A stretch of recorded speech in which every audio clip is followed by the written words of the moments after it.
And we're back at Motor Cars of the Mainline for your consideration. 2014 model year Mercedes-Benz AMG SLS GT Roadster.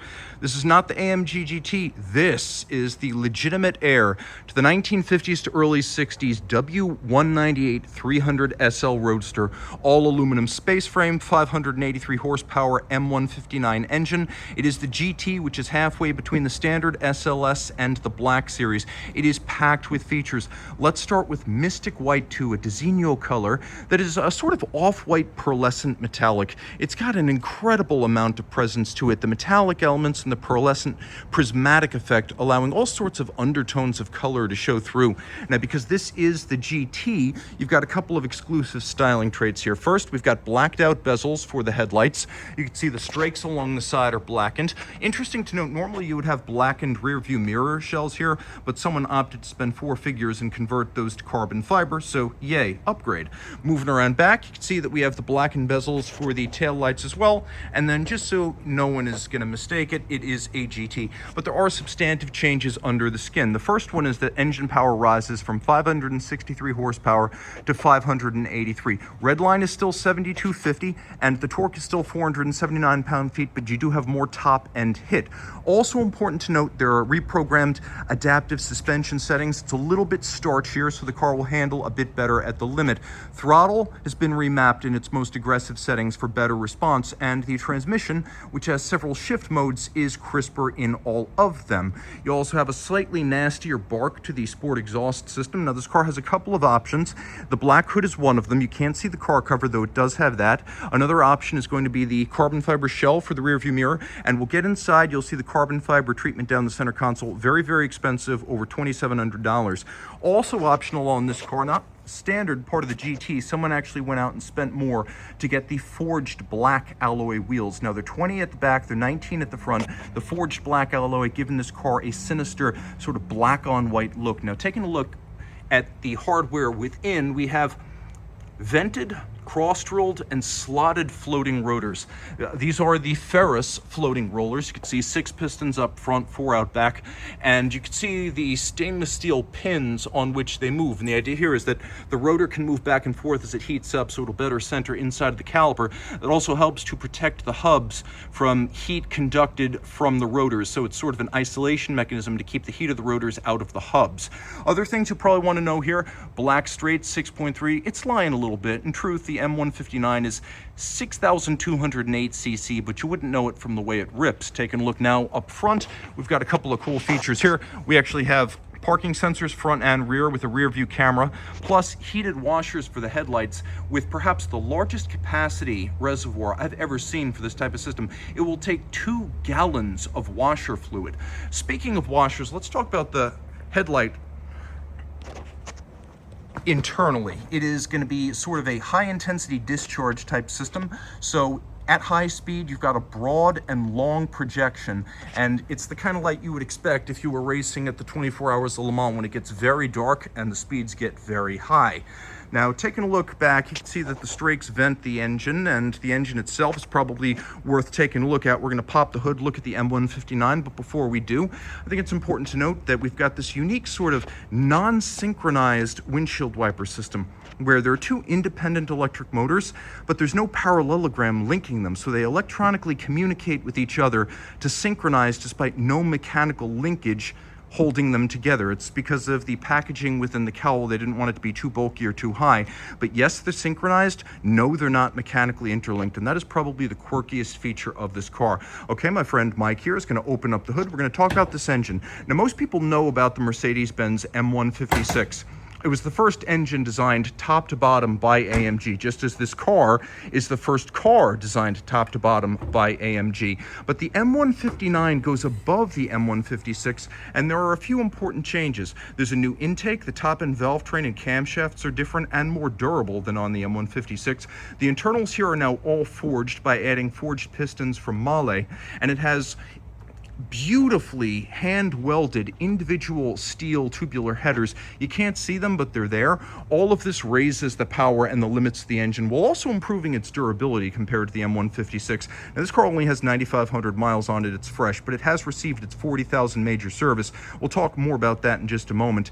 It is an absolutely rampant machine. It rips, it roars, and being naturally aspirated, there's no filter between you and the engine. It comes roaring out the exhaust, and with the retractable roof, you have the ability to hear all of that. That is something that a turbocharged car can never give you. And the sound and the fury of a naturally aspirated engine is something that is increasingly being compared to manual transmissions as a dying breed of engineering. Now, there's a lot to love in here. Forged crank, forged rods, forged pistons, 7,250 RPM redline. It actually has port fuel injection, sequential port fuel injection, which I prefer because it means you don't have to worry about a monstrously expensive intake valve decarb down the line. Now, it's hooked up to a 7-speed dual clutch transaxle out back, and look how far it's set back in the chassis. That's very important. Take a look where the strut towers are.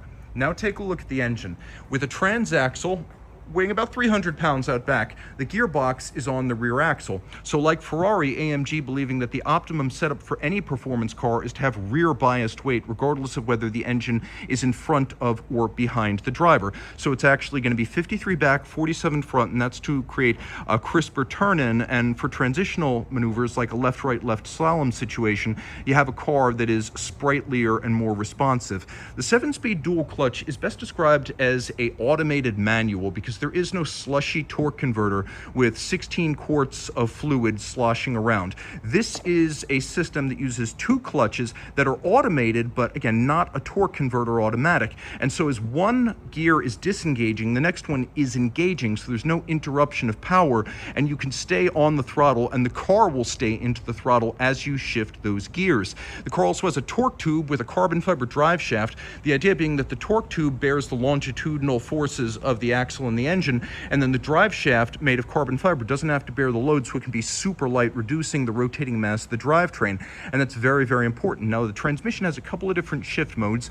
You've got sort of a economy, lazy around town mode, where it starts in second gear. You've got sport, which increases the shift speed 20% and also holds gears longer and downshifts more readily. You've got sport plus, which increases the shift speed another 20%, and then manual, which is full manual control via the paddles in the car, and that increases shift speed another 10% over that. So you've got a car with a spectacular front to rear dynamic. It's a space frame. You might wonder, what's the difference between an aluminum unibody and aluminum space frame? Well, technically a space frame and a unibody, they're the same thing. The difference between a monocoque and a space frame is that on a space frame, the underlying structure, which is welded up aluminum, carries all the forces and the structural loads, so the skin here is not stressed. A space frame is a unibody just as a monocoque is a unibody, but a space frame has superior strength to weight, whereas if this were a monocoque, which is a lot cheaper to make from big sheets of metal, then things like the fenders would be load-bearing. On this car, they are not. So that's the advantage of a space frame. Now, my friend Mike is going to lower the roof. I want to talk a little bit about this roof. This is a 12-month, 4-season roof. You can see out back, we've got glass, we've got a defroster. It's optionally black. That was actually an extra cost option on this car.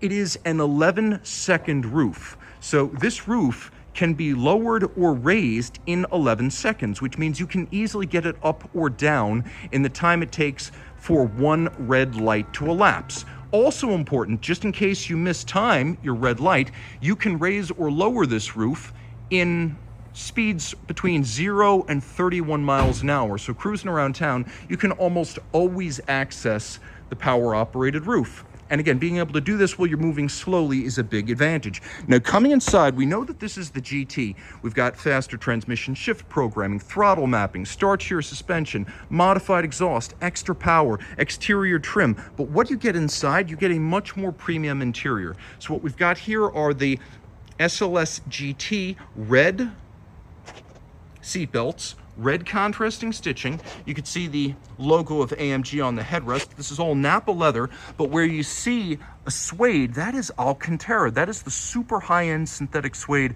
that you'll often see on super luxe cars and also race cars. So the way all of this feels is exceptional in the hand and super premium. You've got this little stitched in section of red leather. That's also part of the GT package. That allows you to see the orientation of the steering wheel at a glance, so it's easy to center and know how offset it may be. It's just a reference point. You can also see all of this is hand stitched. It's Designo, which is sort of the upscale bespoke arm of Mercedes-Benz car building. And you've got the contrasting stitch on everything. You've got a leather wrapped and stitched console, leather wrapped and stitched dashboard, steering wheel. You can see the door cards and of course the seats. Now moving in here, you've got one hell of a workplace for ripping it down the road. This car is incredibly responsive, and AMG actually boasted that these seats are only 14.5 inches off the ground, so your butt is down and hunkered, and you've got a low center of gravity, and this car is ready to boogie. Now you do have phone mirroring here. We have navigation. It is compatible with satellite radio if you want to get a subscription. All of this down here is custom. Normally, this would be piano black on an SLS GT, but someone spent over $2,700 to get the carbon fiber treatment in the interior.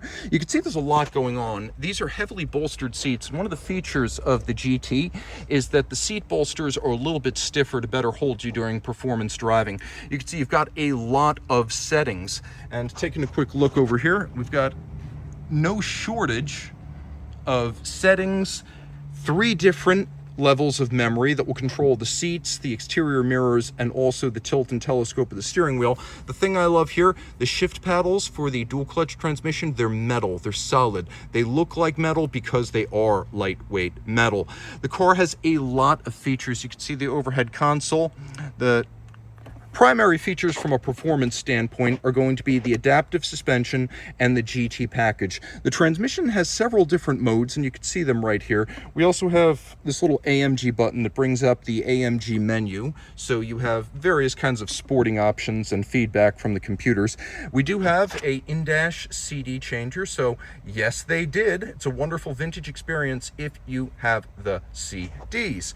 Other things to take note, we do have dual zone climate control. The car has speed sensitive cruise control, and it is a semi-active cruise control system. And from this vantage point, you can better see all that will protect you from the backdraft of cold air. So we've got this little insert in plexiglass, and then we've got the air scarf system that actually blows heat out of the seats. And so it will blow onto your neck, and it'll give you another 2 to 4 weeks of open top driving per year. When it starts to get a little bit crisp or it's early spring, you can use the air scarf to take the chill down a notch.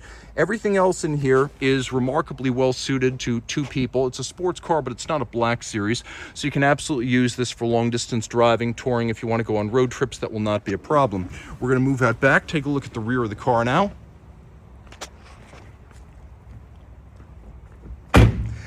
And now we've got a spoiler that does 2 different things. First, it acts as an air brake to try to slow the car from high speed. It will rise at 74 miles an hour. It will come back down at 50 miles an hour.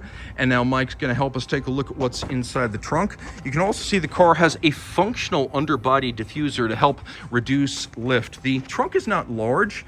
It's just over 6 cubic feet, but what it does have is a low liftover height and a relatively regular shape. So it can, for example, carry weekend materials for 2 people or 2 sets of golf clubs if you want to go and play a few rounds or go to the driving range. What I also want to emphasize is the sheer level of quality. Look at this parallelogram style system with gas struts.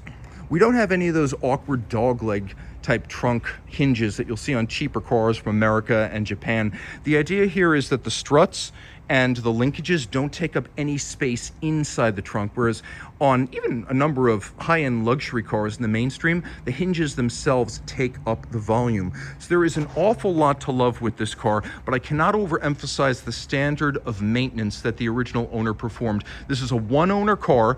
It lived primarily in Florida since it was new for the 2014 model year. It has had two major services, one in 2019, the next in 2024, which included the 40,000 mile service on the car. Now, if you go to Motor Cars of the Mainline, you can look at the Carfax, you can see all the documentation of what was done to this car, and it is an eye-watering amount of maintenance on a vehicle that was loved. With only 9,500 miles on this car, you will feel like you're the first owner. It is still as razor sharp as the day it left Mercedes-Benz, and it was a long production line. The engine was hand-built in a Falterbach. The chassis, the frame, actually built by Magnasteer in Austria. And then in Sindelfingen, the final assembly of the car came together. So it was a very long assembly line. The guy who owned it last made sure that the tires were bang up to date.